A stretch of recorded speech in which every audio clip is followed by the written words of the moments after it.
வணக்கம். இன்னைக்கு நம்ம மைக்ரோசாஃப்ட் டாட் நெட் ஃப்ரேம்வொர்க் பத்தி ரொம்ப விளக்கமா ஈஸியா புரிஞ்சுக்கிற மாதிரி பார்க்க போறோம். டெவலப்பர்ஸ்க்கு இது எவ்வளோ பெரிய ஒரு சக்தி வாய்ந்த பிளாட்ஃபார்ம்ங்கிறத தெரிஞ்சுக்கலாம் வாங்க. ஓகே, ஸோ இன்னைக்கு நம்ம ஜேர்னி எப்படி இருக்க போகுதுன்னு பார்ப்போம். முதல்ல டாட் நெட் ஃப்ரேம்வொர்க்னா என்னன்னு அடிப்படையிலிருந்து ஆரம்பிப்போம். அப்புறம் VB dot net, ASP dot net, C ஷார்ப்னு அதில் இருக்கிற முக்கியமான டூல்ஸை பற்றி பார்ப்போம். கடைசியா இவ்வளோ வருஷம் ஆனாலும் டாட் நெட் ஏன் இன்னும் ரெலவெண்ட்டா இருக்குங்கிறத பற்றியும் பேசலாம். சரி, உள்ள போவோம். முதல் கேள்வி, அந்த டாட் நெட் ஃப்ரேம்வொர்க்னா அப்படி என்னதான் அது? யோசிச்சு பாருங்க, டாட் நெட் வரதுக்கு முன்னாடி டெவலப்பர்ஸோட வாழ்க்கையை எப்படி இருந்துச்சுன்னு. அவங்க டிஎல்எல் ஹெல்னு ஒரு பெரிய பிரச்சனையில மாட்டிக்கிட்டே இருந்தாங்க. அதாவது, நீங்க ஒரு புது சாஃப்ட்வேர் இன்ஸ்டால் பண்ணும்போது அது சிஸ்டம்ல இருக்கிற ஒரு காமன் ஃபைலை அப்டேட் பண்ணிடும். ஆனா அந்த பழைய ஃபைல் தேவைப்படுற இன்னொரு சாஃப்ட்வேர் அதால வேலை செய்யாம போயிடும். இது ரொம்ப பெரிய தலைவலி.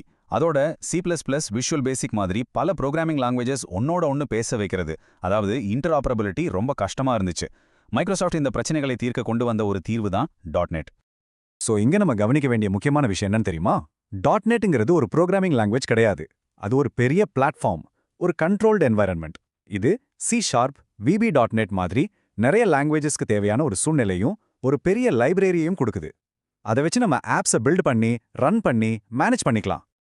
இன்ட்ரெஸ்டிங்கா, இதோட பெயர் முதல்ல டாட் நெட் இல்ல, அதுக்கு பேர் நெக்ஸ்ட் ஜெனரேஷன் வெப் சர்வீசஸ் அல்லது NGWS. 2002 மைக்ரோசாஃப்ட் வெளியிட்ட அவங்களோட புதிய இன்டர்நெட் ஸ்ட்ராட்டஜியோட ஒரு பகுதி தான் அது. காலப்போக்கில் தான் அது ஒரு மல்டி லாங்குவேஜ் பிளாட்ஃபார்மா உருமாறுனுச்சு. இந்த டைம்லைனை கொஞ்சம் பாருங்க. 2002 டாட் நெட் 1.0 வெர்ஷன்ல ஆரம்பிச்சு 2019 4.8 வரைக்கும் சுமார் 17 வருஷமா மைக்ரோசாஃப்ட் இந்த ஃப்ரேம்வொர்க்குக்கு தொடர்ந்து சப்போர்ட் கொடுத்து அதை வளர்த்துக்கிட்டே இருந்திருக்காங்க. உதாரணத்துக்கு 2007 வந்த டாட் நெட் 3.5 தான் லிங்க் மாதிரி ஒரு கேம் சேஞ்சிங் ஃபீச்சர் வந்துச்சு. அது நம்ம டேட்டாவோட வேலை செய்யற விதத்தையே மாத்துனுச்சு.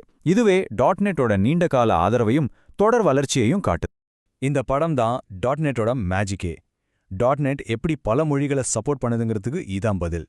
நாம சி ஷார்ப் அல்லது விபி டாட் நெட்ல எழுதுற கோட் நேரடியா மெஷினுக்கு புரியுற கோடா மாறாம முதல்ல ஒரு நடுத்தர மொழியா மாறுது. அதுக்கு பேரு CIL அல்லது MSIL, ரெண்டும் ஒன்று தான்.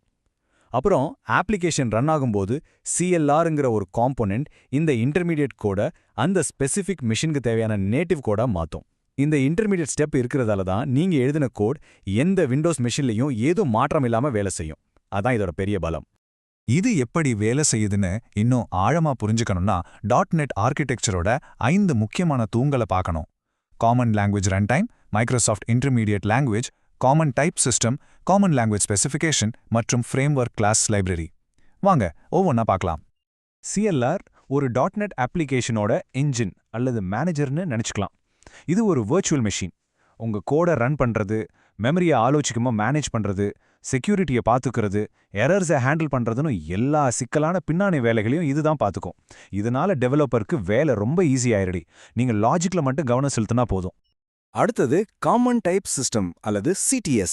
இது எல்லா டேட்டா டைப்ஸ்க்கான ஒரு யூனிவர்சல் டிக்ஷனரி மாதிரி. இது இருக்கிறதுனால தான் விபி டாட் நெட்ல நம்ம யூஸ் பண்ற இன்டீஜரும் சி ஷார்ப்ல யூஸ் பண்ற இன்ட்டும் ஒண்ணுதான்னு டாட் நெட்டுக்கு தெரியும். இந்த ஒரு பொதுவான புரிதல் தான் பல மொழிகள் ஒன்னா வேலை செய்ய காரணம். இப்ப இத பாருங்க, எவ்வளோ அருமையான ஒரு கட்டமைப்பு. சின்ன சின்ன வேல்யூ டைப்ஸ்ல இருந்து பெரிய பெரிய கிளாஸஸ் வரைக்கும் எல்லாமே எவ்வளோ அழகா ஆர்கனைஸ் பண்ணிருக்காங்க பாத்தீங்களா? எல்லா டேட்டா டைப்ஸுக்கும் அடிப்படை வேல்யூ டைப்ஸ் மற்றும் ரெஃபரன்ஸ் டைப்ஸ் தான். இந்த ஆழமான ஒழுங்கான கட்டமைப்பு தான் டாட் நெட்டுக்கு இவ்ளோ பலத்தை கொடுக்குது. நம்ம சொன்ன மாதிரி CTS ஒரு டிக்ஷனரினா, CLSங்கிறது ஒரு கிராமர் புக். டாட் நெட் கூட வேலை செய்யணும்னா ஒரு மொழி என்ன விதிகளை பின்பற்றணும்னு CLS தான் சொல்லுது. இதனால தான் பல மொழிகள் ஒன்னோட ஒன்று எந்த ஒரு தடையும் இல்லாமல் பேசிக்க முடியுது. ஸோ சி ஷார்ப்பில் எழுதின ஒரு லைப்ரரியை விபி டாட் நெட் ப்ராஜெக்டில் யூஸ் பண்ண முடியறதுக்கு CLS தான் காரணம். சரி, அடுத்தது ஃப்ரேம்வொர்க் கிளாஸ் லைப்ரரி, அதாவது FCL. இது ஒரு பெரிய டூல் கிட் பாக்ஸ் மாதிரி. ஒரு ஃபைலை படிக்கிறது, டேட்டாபேஸ் கூட பேசுறது, வெப் பேஜஸ் உருவாக்குறதுன்னு டெவலப்பருக்கு தேவையான நிறைய ரியூசபிள் கோட் இதுல ப்ரீ பில்ட்டா இருக்கும். இதனால டெவலப்பர் அடிப்படை விஷயங்களை திரும்ப திரும்ப எழுதாம அவங்களோட முக்கியமான பிசினஸ் லாஜிக்ல மட்டும் கவனம் செலுத்தலாம். ஓகே, இப்போ நம்ம முதல் மொழிக்குள்ள ஆழமா போவோம். வாங்க விஷுவல் பேசிக் டாட் நெட்ல ஆரம்பிக்கலாம். இதுதான் ஒரு விபி டாட் நெட் டெவலப்பரோட சாதாரண ஒர்க் ஸ்பேஸ். இதுக்கு பேரு விஷுவல் ஸ்டுடியோ IDE. IDEனா இன்டகிரேட்டட் டெவலப்மெண்ட் என்வாயர்மெண்ட். ஒரு டெவலப்பருக்கு தேவையான அனைத்து டூல்ஸும் code editor, debugger, UI designer எல்லாமே ஒரே இடத்துல கிடைக்கிறது தான் இதோட சிறப்பு. இதனால அப்ளிகேஷன்ஸை நேரடியா பார்த்து ரொம்ப வேகமா உருவாக்க முடியும். VB.NETல ஒரு விண்டோஸ் அப்ளிகேஷனை உருவாக்குறதுங்கிறது ரொம்ப சுலபமான விஷயம். இந்த 3 படிகளை பின்பற்றினாலே போதும். முதல்ல உங்க ஸ்கிரீன் எப்படி இருக்கணும்னு டூல் பாக்ஸ்ல இருந்து பட்டன்ஸ், டெக்ஸ்ட் பாக்ஸஸ் மாதிரி கண்ட்ரோல்ஸை டிராக் பண்ணி ஃபார்ம்ல வைக்கணும். அடுத்தது ஒவ்வொரு கண்ட்ரோலுக்கும் ப்ராப்பர்ட்டிஸ் விண்டோல பேர், கலர் மாதிரி விஷயங்களை செட் பண்ணணும். கடைசியா அந்த பட்டனை கிளிக் பண்ணா என்ன நடக்கணும்னு கோட் எழுதணும். அவ்வளவுதான். இதனால தான் இதுக்கு ரேபிட் அப்ளிகேஷன் டெவலப்மெண்ட்னு பேரு. நம்ம அப்ளிகேஷன் எப்பவும் பர்ஃபெக்டா ரன் ஆகாது இல்லையா? திடீர்னு கிராஷ் ஆகாம இருக்க ஒரு எரர்ஸை நல்லபடியா கையாள VB.NETல ஒரு வழி இருக்கு. அதுதான் ட்ரை கேட்ச் பிளாக். ட்ரை பிளாக்குள்ள எரர் வர வாய்ப்புள்ள கோட வைப்போம். ஒருவேளை எரர் வந்தா அப்ளிகேஷன் கிராஷ் ஆகாம கேட்ச் பிளாக்குள்ள போய் நம்ம என்ன சொல்றோமோ அதை செய்யும். அப்புறம் ஃபைனலி பிளாக்ல இருக்கிற கோட் எரர் வந்தாலும் வராட்டாலும் கண்டிப்பா எக்ஸிக்யூட் ஆகும். கிளீனப் பண்றதுக்கு இது ரொம்ப அவசியம். இப்போ நம்ம டெஸ்க்டாப் அப்ளிகேஷன்ஸ்ல இருந்து வெப் உலகத்துக்கு போவோம். வாங்க ASP.NET பத்தி பார்ப்போம். ASP.NET பழைய கிளாசிக் ASPயோட ஒரு கம்ப்ளீட் மேக் ஓவர்.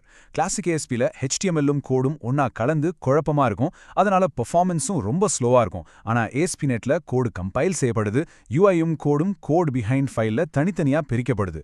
இதனால பெர்ஃபார்மன்ஸ் ரொம்ப ஃபாஸ்டா இருக்கும், பரிமாறிக்கிறதும் சுலபமாகும். இது வெப் டெவலப்மெண்ட்ல ஒரு பெரிய புரட்சினே சொல்லலாம். ASP.NETோட ஒரு சூப்பர் ஃபீச்சர் என்னன்னா அதோட வேலிடேஷன் கண்ட்ரோல்ஸ். யூசர் என்டர் பண்ற டேட்டாவை சரிபார்க்க நம்ம பெரியசா கோட் எழுத தேவையில்லை. ஃபார்ம்ல இந்த கண்ட்ரோல்ஸை டிராக் பண்ணி போட்டா போதும். அதுவே ஃபீல்ட் எம்டியா இருக்கா, இமெயில் அட்ரஸ் ஃபார்மேட் சரியா இருக்கான்னு எல்லாத்தையும் பார்த்துக்கும். டெவலப்பரோட நேரத்தை மிச்சம் பண்றதுல இது ஒரு வரப்பிரசாதம். அடுத்து .NET ஈகோசிஸ்டம்லே மிகவும் பிரபலமான மொழி, அதாவது C# பத்தி கொஞ்சம் ஆழமா பார்ப்போம். C# மொழி .NETக்காகவே அடிப்படையிலிருந்து வடிவமைக்கப்பட்டது. பெரிய என்டர்பிரைஸ் லெவல் அப்ளிகேஷன்ஸ்ல UI, பிசினஸ் லாஜிக், டேட்டா ஆக்சஸ்னு ஒவ்வொன்றையும் தனித்தனியா பிரிச்சு உருவாக்குவாங்க. இந்த மாதிரி என்டியர்ட் சிஸ்டம்ஸை உருவாக்க C# ஒரு சிறந்த தேர்வு. அது ரொம்ப சக்தி வாய்ந்த ஒழுங்கான கோட் எழுத உதவும். C# மொழி ஆப்ஜெக்ட் ஓரியன்டட் ப்ரோக்ராமிங், அதாவது ஊப்போட அடிப்படை தத்துவங்களை முழுமையா சப்போர்ட் பண்ணும். இதனால நம்ம கோடை சின்ன சின்ன கம்போனன்ட்ஸா பிரிச்சு திரும்ப யூஸ் பண்ற மாதிரியும் மெயின்டைன் பண்றதுக்கு சுலபமாவும் எழுதலாம். உதாரணத்துக்கு இன்ஹெரிட்டன்ஸ்னா வெஹிக்கிள்னு ஒரு ஜெனரல் கிளாஸ் இருந்தா அதை வச்சு கார்னு ஒரு ஸ்பெஷல் கிளாஸை உருவாக்குறது. வெஹிக்கிளோட அடிப்படை குணங்கள் எல்லாமே காருக்கும் வரும், கூடவே காருக்குன்னு தனி ஃபீச்சர்ஸும் சேர்த்துக்கலாம். எவ்வளோ பெரிய அப்ளிகேஷனா இருந்தாலும் டேட்டா இல்லாம அது முழுமையடையாது, சரியா? .NETல இந்த டேட்டாவை கையாள்றதுக்கு ADO.NETனு ஒரு பவர்ஃபுல் காம்பனன்ட் இருக்கு. ADO.NETல டேட்டாவோட வேலை செய்யற 2 முக்கியமான மாடல்ஸ் இருக்கு. முதலாவது கனெக்டட் மாடல். இதுல டேட்டாபேஸ் கூட எப்பவுமே ஒரு கனெக்ஷன் லைவா இருக்கும். இது சின்ன வேகமா முடிகிற ஆபரேஷன்ஸ்க்கு நல்லது. ரெண்டாவது டிஸ்கனெக்டட் மாடல். இதுல தேவையான டேட்டாவை எடுத்ததுக்கு அப்புறம் கனெக்ஷனை கட் பண்ணிடுவோம். வெப் அப்ளிகேஷன்ஸ் மாதிரி நிறைய யூசர்ஸ் யூஸ் பண்ற இடத்துல இதுதான் சிறந்தது. ஏன்னா இது சிஸ்டம்ஸோட ரீசோர்ஸை ரொம்ப சேவ் பண்ணும். அதுதானே .NETல நம்ம யூஸ் பண்ற அடிப்படை பில்டிங் பிளாக்ஸ். அதை இப்படி யோசிச்சு பாருங்க. முதல்ல டேட்டாபேஸோட பேச நமக்கு ஒரு கனெக்ஷன் தேவை.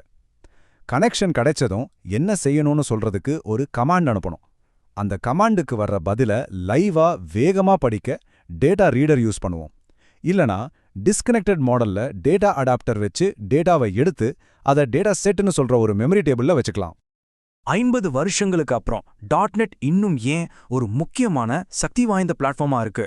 நம்ம கத்துக்கிட்டதோட சாரம் என்ன? ஸோ .NETோட நிஜமான சக்தி என்னன்னு கேட்டா அது ஒரு விஷயம் இல்ல. பல மொழிகள் ஒன்னா வேலை செய்யும் தன்மை, டெவலப்மெண்ட்டை வேகமாக்குற பெரிய கிளாஸ் லைப்ரரி, CLR கொடுக்கிற மெமரி மேனேஜ்மெண்ட் மற்றும் security, Windows apps, websites, mobile, IoTன்னு எது வேணாலும் உருவாக்க முடிகிற தன்மை, இதெல்லாம் சேர்ந்த ஒரு முழுமையான ஈகோசிஸ்டம் தான் .NET. இந்த அடித்தளம் தான் இப்போ .NET Core, Blazor, Cloud Servicesனு புதிய கிராஸ் பிளாட்ஃபார்ம் வெர்ஷன்ஸா வளர்ந்திருக்கு. இது நம்மள ஒரு கேள்வி கேட்க வைக்குது. இந்த புதிய சக்தி வாய்ந்த டூல்ஸ் டெவலப்மெண்ட்டோட எதிர்காலத்தை எப்படி வடிவமாக்கும்? யோசிங்க. அடுத்த எக்ஸ்பிளைனெல்லாம் சந்திப்போம். நன்றி.